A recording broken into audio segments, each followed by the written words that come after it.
The Sydney Swans on Friday night got preliminary final weekend underway, and they themselves are marching straight into... This was terrific. This is what they do prior to the match. They just walk from their headquarters, just maybe a security guard here and there, and just not a care in the world. They've got such a relaxed atmosphere, and we'll ask Brodie Grundy when we catch up with him later, but I've got no doubt that relaxed atmosphere adds to the approach that they take onto the field.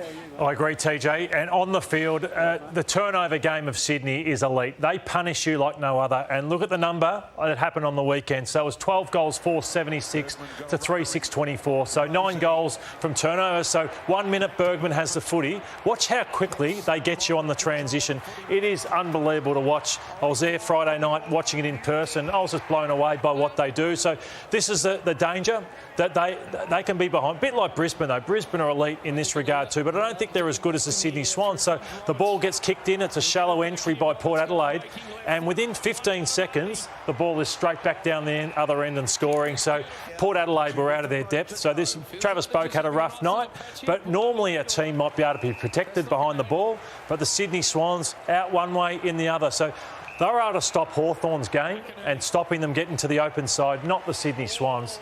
Out of their depth here, Port Adelaide. So again, 1 minute's the half-back flank, the next minute it's in the goal square. So this is why I think the Swans will win this grand final. Damo. Logan McDonald, TJ, late in the game. It's precautionary, we believe, because of the ankle injury that he sustained in this particular moment. He actually takes the kick at goal after taking that mark. But they had a fresh player on the bench. They were able to activate the sub, and there's no great danger there. But the heartache that is always attached to grand final teams when it comes to injury and availability, TJ, it now spins off into the Kellen Mills situation and also Taylor Adams. Post-match, you can just see the emotions here. Now, Kellen Mills is going to give himself every single chance to play in the grand final. Brownie, actually was an injured player in the 2016 grand finals. His first season of footy, he took a hamstring problem into that game and wasn't at his best. Now, Taylor Adams, as we know, the problem of him missing for Collingwood last year and actually seeking a new home at the Sydney Swans after missing Collingwood's flag last year, he's a long way off, Lordo. The focus will be on Kellen Mills. Yeah, I don't think Adams plays, no chance. But just on Mills, because if I'm John Longmire, I'd be thinking about this is a guy who's had a pretty ordinary year. He's had an interrupted whole season. So this isn't a guy we're bringing in that's been in unbelievable form, like say a Heaney or a Warner or a Papley or a Gould. And this is a guy that struggled most of the season. So I think you go Robbie Fox over him. And the memories are fresh from 2022 because they took Sam Reid into that same grand final where they got belted by Geelong with injured players. Sam Reid hardly took place.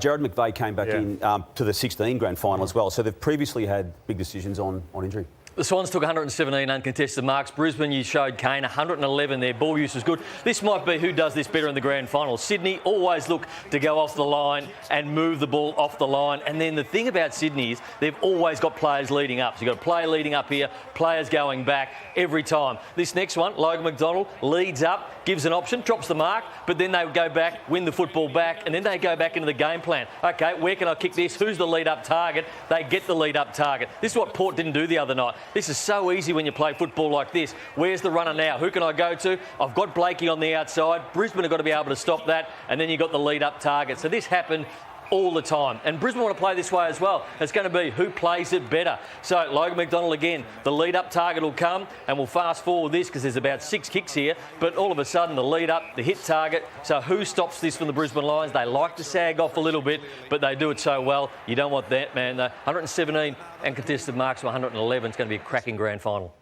Absolutely it is. TJ, I want to ask you, Kane, what does Port Adelaide do, 1 with Travis Boak and 2 with Dixon?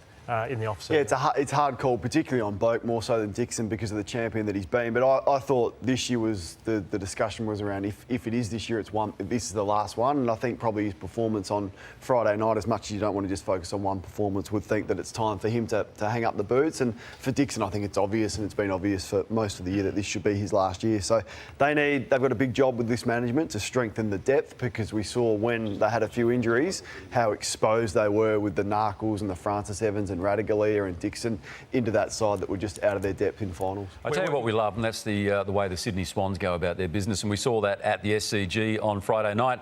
As we have a look at the scores here and the way they absolutely dismantled the Port Adelaide Football Club, there were just some great individual performances, but when it comes to the Sydney Swans, it's all about that team effort. Joining us now is one man who, well, in many ways pinching himself, Sydney Swan star Brodie Grundy. There he is, just fixing the collar, and mate, it's a massive week. Thanks for joining us on the Sunday Footy Show. Thank you for having me, guys. Anytime at all. Just before the guys, we talk about the game in general and the team in general, I want to talk about you in particular, because a lot of the narrative leading into this week will be about you, having sort of been at Collingwood, then Melbourne, then you found your feet at the Sydney Swans, and now you find yourself in a grand final. Just from a personal point of view, what does that mean? Yeah, well, I'm still pinching myself, to be honest. Just coming from a space of gratitude and just feeling really, privileged and really fortunate to be in this position personally. And then obviously as a team, we've been really consistent as a football club and as a team for a long time. And, I'm just really lucky to be a part of this special group. And it will be a strange week for you as well. Obviously, Oscar McInerney might not play, looks unlikely to play. So who do you play against? How do you analyse the game coming up? It's going to be a strange week. Yeah, it will be. And, I watched a bit of the game last night and saw that footage of Oscar. And, you just don't want to see that. That was, really hard to watch, to be honest. And I thought he showed tremendous courage to put himself back out there and do what he could for his side. So, yeah, he'll obviously do everything that he can to get up, and he's a great competitor, and if he gets up, I'm sure that will be a great contest. Just on that though, Brodie, you're not the type of person or player though, are you, that delves too much into what the opposition's doing? You remove yourself a little bit from the game. Are you more someone that just focuses on what you do? Yeah, I think so, Lloydie. I think having an 80-20 sort of approach to it, where I like to focus on my strengths and what I can contribute to the side and how I can complement my teammates. And then, there's an awareness of, what my opposition's strengths are and the broader opposition and how you can take that away. But I think, the best players, they make sure that they bring their best to the table. What impressed you most about your performance on Friday night? As far as I could see, it was your best four-quarter performance for the year? Yeah, I thought it was just a really strong contribution across our whole list. I thought John Longmire had a really great game. You would just see Juzzy back in, after a PCL. I thought he had a much more consistent 4 quarters. I just felt like it was a really, really strong performance across everyone. I thought everyone contributed, and that's what you need when you're playing in the finals. Let's take a look at that matchup you had with Jordan Sweet, because he was coming in good form as well. It is our Karcher high-pressure matchup. There's the numbers there. At your form individually, there was a moment against GWS where you spiked one forward and your team kicked a goal out of it, and Dean Cox, the vision went back to him. He was celebrating in the box. I'm interested in the influence that one of the greatest AFL ruckmen, Dean Cox, has had on your career. Yeah, to be honest, Kane, he's been instrumental. I mean, obviously Horse is, running the show, but, having Dean Cox do my preview and review, and, I felt really supported by him, and, talking about sort of that 80-20 approach, feeling just, so supported to play my game. And to be honest, I probably learnt the most that I ever have in my 12 years under Dean. So I'm being a sponge and learning as much as I can, because, as you said, he's duly up there as one of the all-time greats. So I'm really enjoying being under his tutelage. Brodie, there's always selection and injury heartache in a grand final team, and you've just touched on Oscar McInerney from the opposition, and you've got your own issues, haven't you, with what happens with Callum Mills and Taylor Adams. Do you have a line of sight on how that looks, particularly for Callum this week, when he tries to prove to the footy club that his hamstring is okay to take into the grand final? Yeah, I mean, it's terrible, isn't it, to be in that situation? But one thing that we know about Callum is, he'll give himself every chance to compete on the weekend, and we see that vision there of Tay and Millsy, and their support has just been, it's just been first class. And although both of them haven't been playing at times, I've felt that the leadership that they've shown has been it's transcended onto the field. So they've been huge in their own rights in terms of their leadership, and I'm sure both guys will be doing everything they can. Brodie, before we let you go, I know you've played with many wonderful players at both Collingwood, Melbourne and now the Sydney Swans, but where does Isaac Heaney sit in regards to the best players you've played with, and has he blown you away even now from an opposition player to now a teammate for what he's capable of doing? Yeah, Lloydie, I was actually reflecting on this after the game when I got home and just pondering this very question to myself, and I'd actually say he's right up there. He'd be one or two. So alongside who, Broads? Pendlebury. Yeah.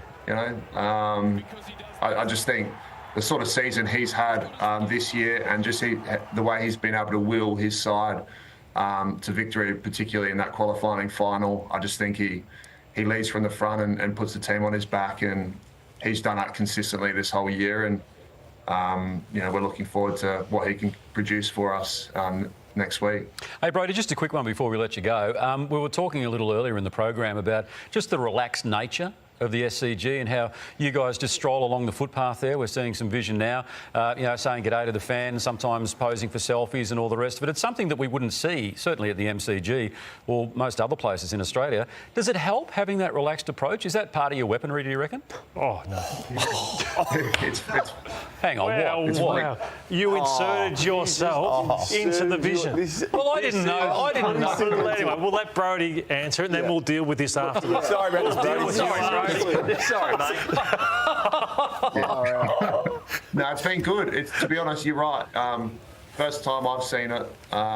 Players walking straight up to the stadium, besides Ed Langdon riding his bike to the game. So it is. It's different, but we celebrate the difference here at the Swans, and we love our fans, and we love bringing them along the journey, and we definitely absorb their energy and their enthusiasm when we're playing at the SCG. And we're really looking forward to having the MCG now packed out in red and white.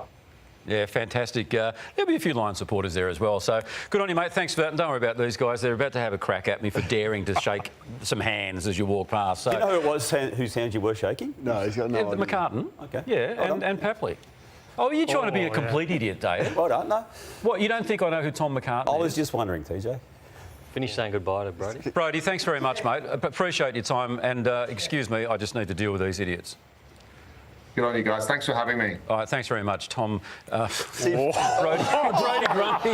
All the time we have sat on this desk together. That is the most self-congratulatory thing I've ever seen. That is disgraceful. When Brodie was answering a question, I could hear him speaking to Jack, our producer, and he can mute himself. And he said, there it is, getting that vision.